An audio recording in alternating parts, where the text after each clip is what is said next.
안녕하세요. Riding on the Korean wave.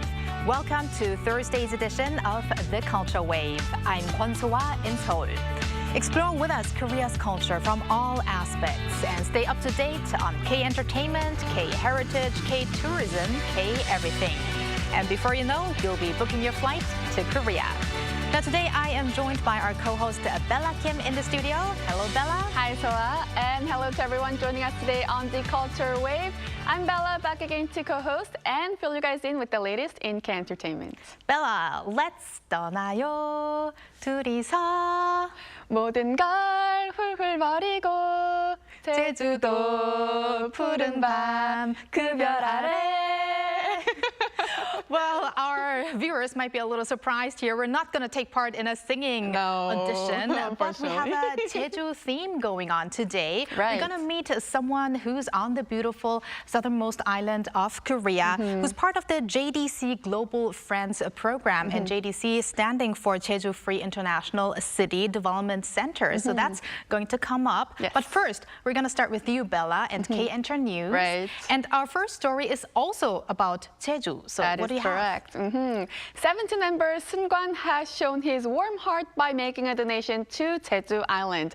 On Wednesday, his agency Pledis Entertainment announced that Seung-kwan donated 20 million won, that's about 15,000 US dollars, to the Korean Heritage Service and the National Trust for Cultural Heritage to help preserve and protect the cultural heritage of Jeju Island, especially for the preservation of the Jeju 4-3 archives. Seung-kwan is well known for his exceptional love for his home island of Jeju. He was appointed as an ambassador for Jeju last November and also contributed to the protection of the endangered Indo-Pacific humpback dolphins through the Jeju Provincial Office.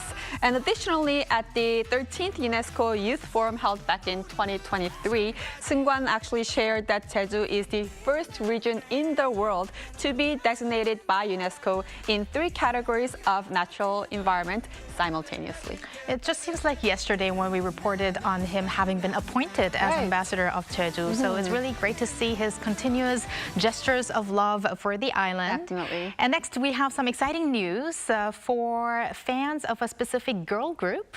That is correct. Boom, boom, boom, boom. Le Sserafim will tour North America for the very first time since their debut. According to their agency, Source Music, the group will embark on a North American tour starting in September as part of their Easy Crazy Hot World Tour. Le Sserafim will start in New York on September 3rd, followed by concerts in places like Chicago, San Francisco, Las Vegas, and Mexico City. Easy Crazy Hot is the group's first ever world tour since their debut in May 2022. The tour kicked off in Korea back in April this year, followed by the concerts in Japan. And after they wrap up the Japan leg of the tour this week, they will continue and head over to Taipei, Hong Kong, Manila, Bangkok, and Singapore in July. Now viewers might think, Bella, you actually are preparing for an audition. Anyways, very exciting news for fans around the globe of Le Sserafim. And now we're going to move on to some film festival. And it is the Busan International Fantastic Film Festival. That's right. And a showcase on one of Korea's renowned actors. What's that about? That is correct. Actor Lee Byung-hun has been chosen as the focus of this year's Busan International Fantastic Film Festival's special actor showcase titled The Master Lee Byung-hun. The showcase will share his acting journey, including screenings of his signature films, press conferences, mega talks, and also stage greetings. And anticipation is also very high for Lee Byung-hun's appearance at the red carpet at the festival's opening ceremony that will be held on July 3rd. Since 2017, BFAN has been selecting leading contemporary actors to feature in its special actor showcases, previously highlighting stars such as Jeon Do-yeon, Jung Woo-sung, and Kim Hae-soo. The 29th edition of the film festival, set to run from July 3rd to 13th, will screen a total of 217 films from 41 countries. I'm sure that many fans are looking forward to that showcase. Definitely. I mean, Lee Byung-hun has been starred in many amazing films. Well, thank you very much, Bella, for those updates. Yes, I'll stick around. And now let's go over to our AI anchor, Ari, for other culture-related news. Ari, take it away. Hello and welcome to your AI guide to the latest cultural updates from Korea. Here's our top story. A special Korea-Japan joint performance is set to be staged on Friday at the National Kugak Center in Seoul, marking the 60th anniversary of the two countries' diplomatic normalization. Co-organized by the Kugak Center and the Japan Arts Council. The event is part of an ongoing series of Korea-Japan cultural exchanges celebrating the special year. The Korean program will present the Royal Court Music 수제천 and 학연화 대처용무 합설, a composite performance that brings together prominent royal dances from the Joseon dynasty. From Japan, performers from Okinawa will stage yuku, dance, and kumi odori, a traditional musical drama originally created to welcome Chinese imperial envoys. Kumi odori is a UNESCO intangible cultural heritage of humanity. The National Theatre of Korea's flagship summer music event, the Jeju Festival, will kick off on July 4th. This year's festival is poised to capture audiences with a fresh take on the charm of traditional Korean folk songs, featuring Korea's beloved singers In Suni and Choi Baek-ho, as well as jazz vocalists and indie bands. The festival will reinterpret folk songs through various musical genres. Artistic director Lee Moon invited audiences to come and explore a whimsical land of folk music. Since its debut in 2010, Jeju has presented innovative performances rooted in Korean music, attracting over 82,000 spectators to date. Have you ever seen Korea's East Coast transformed into a vibrant sea of purple lavender? Donghae City is set to host its annual Lavender Festival at Murungbeol Yucheonji, a renowned tourist spot celebrated for its emerald green lake and stunning natural scenery. From June 14th to 22nd, visitors can immerse themselves in breathtaking views as 12,000 lavender plants bloom across a sprawling 20,000 square meter field. This year, the festival introduces nightscape lighting with extended visiting hours until 10 p.m., creating a captivating and enchanting atmosphere after dark. Visitors can also enjoy a unique nighttime boating excursion on the lake, so don't miss it. That's all from me. Stay tuned to the Culture Wave.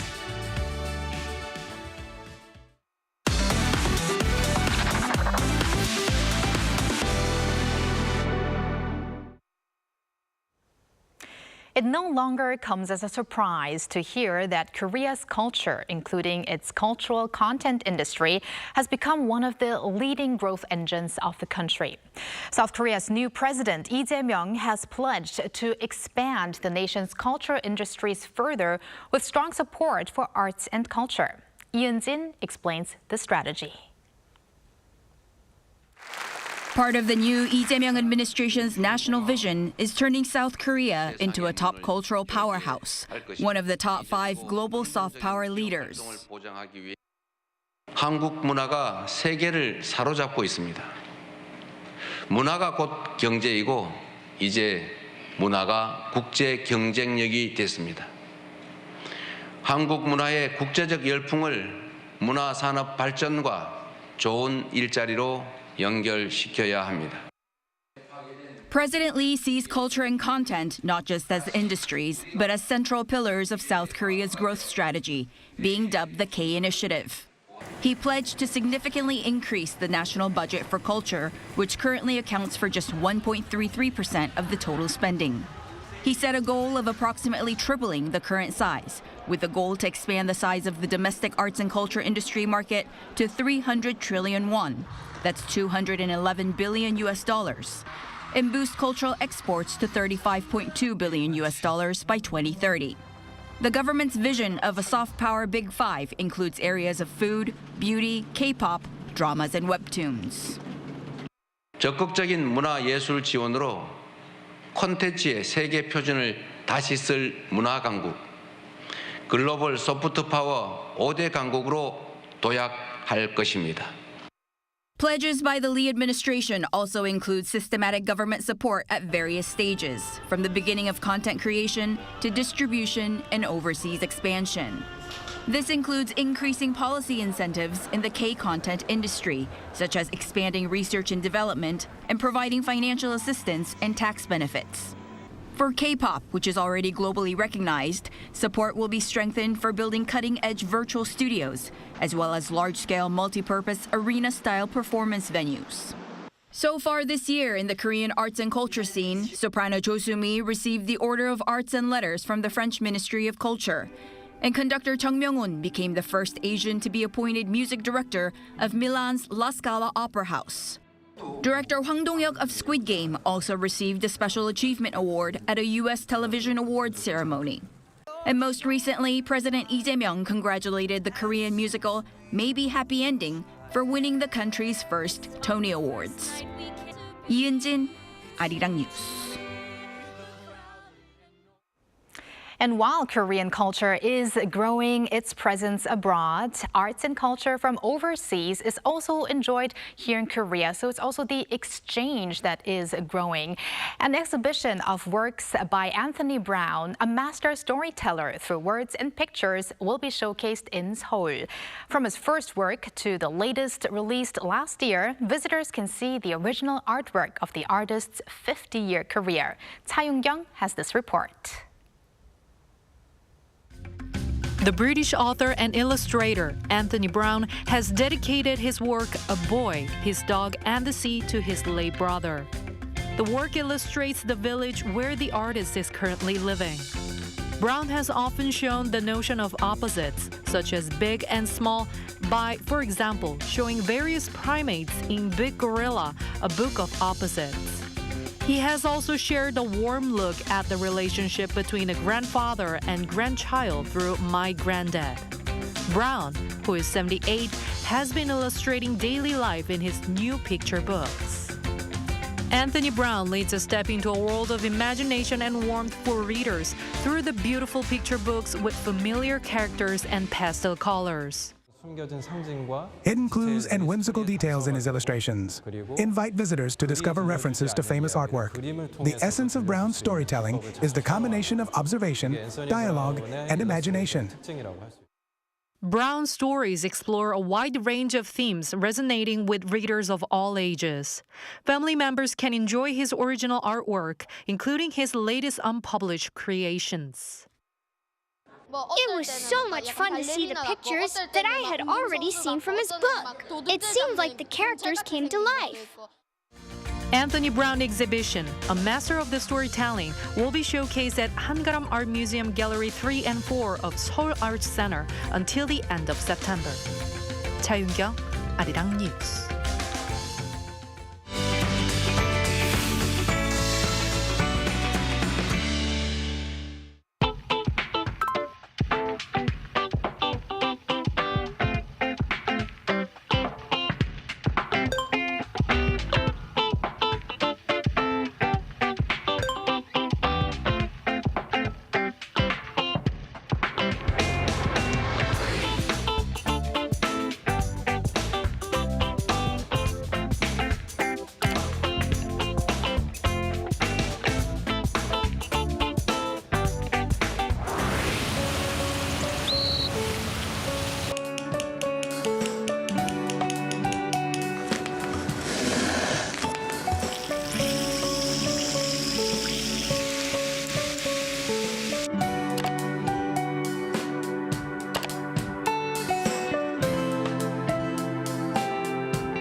그 앞에서 마리가 고개를 젖히고 현판을 올려다봤다.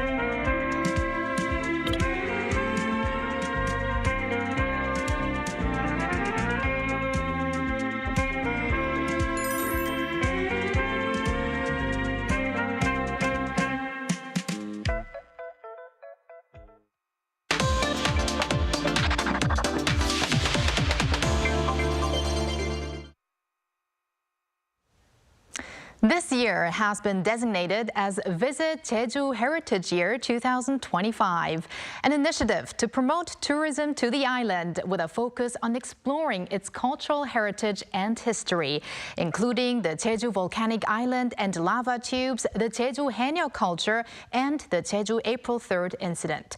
Recently, the Jeju Dark Tour program has been gaining popularity. This tour traces the painful periods of the island's history. Now we connect now to Pyu Shin Motet, who is in the middle of this tour as part of Jeju Free International City Development Center, or JDC's Global Friends program. Hello, Pyu. Hi, Pyu. Hello.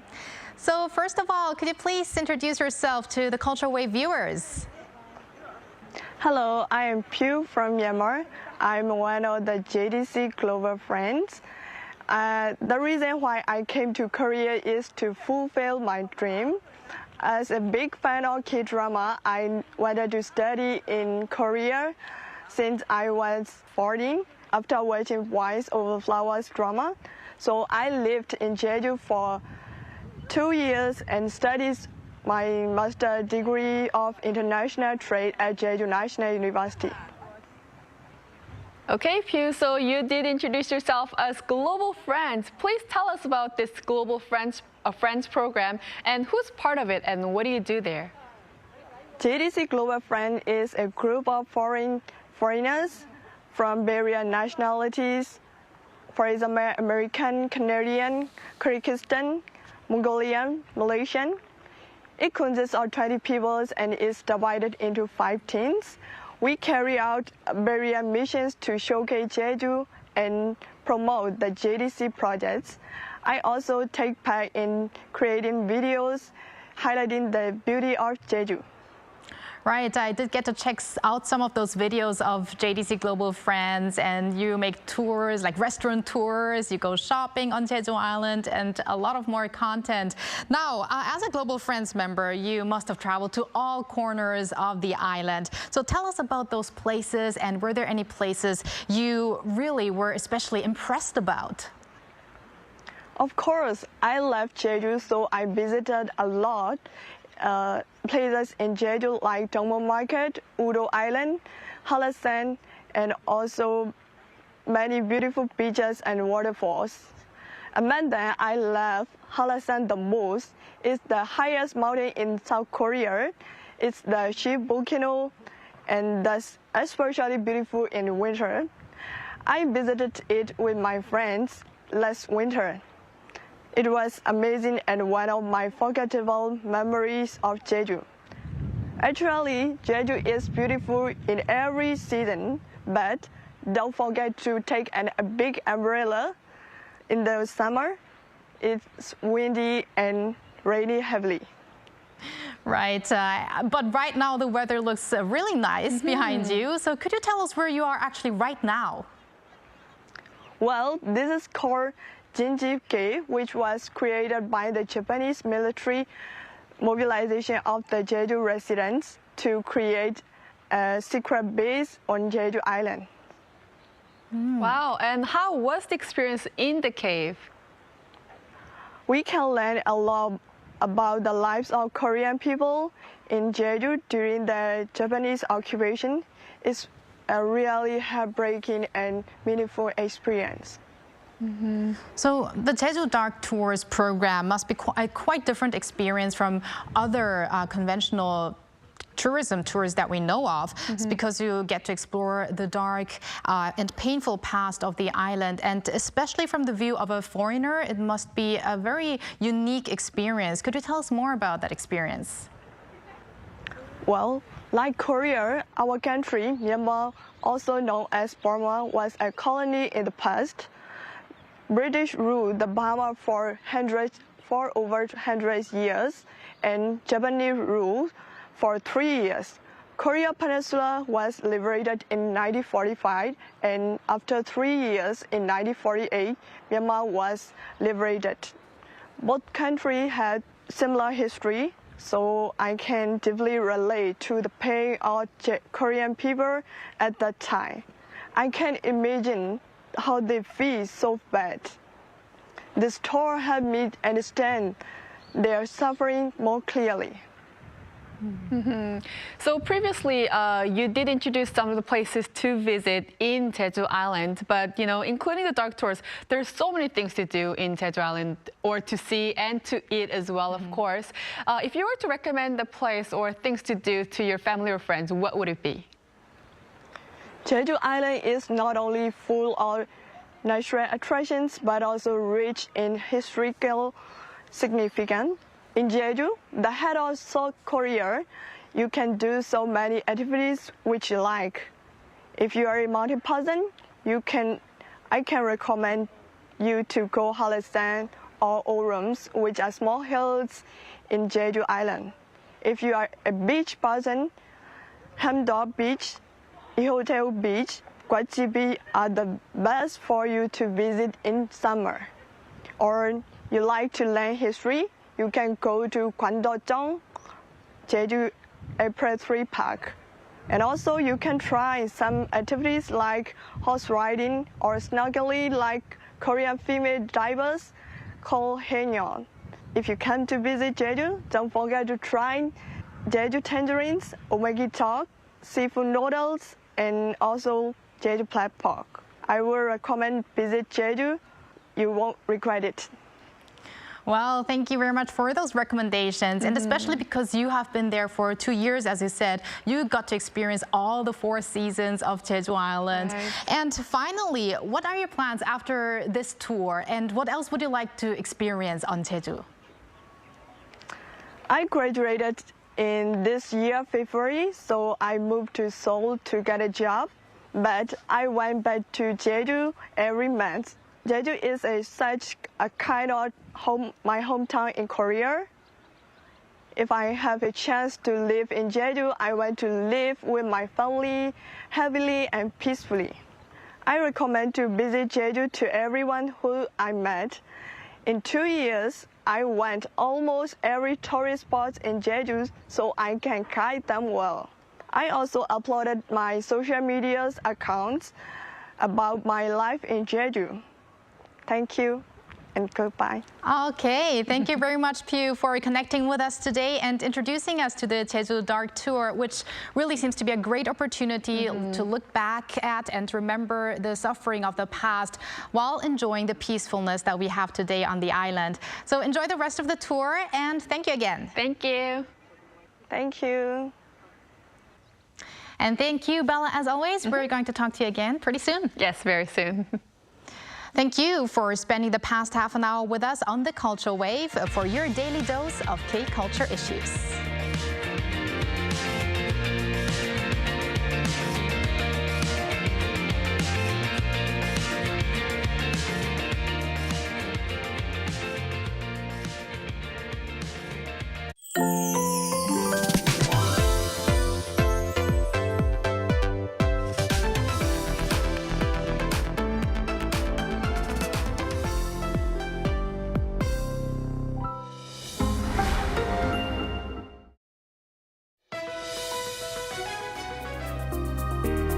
We meet global leaders who are driving change in their fields.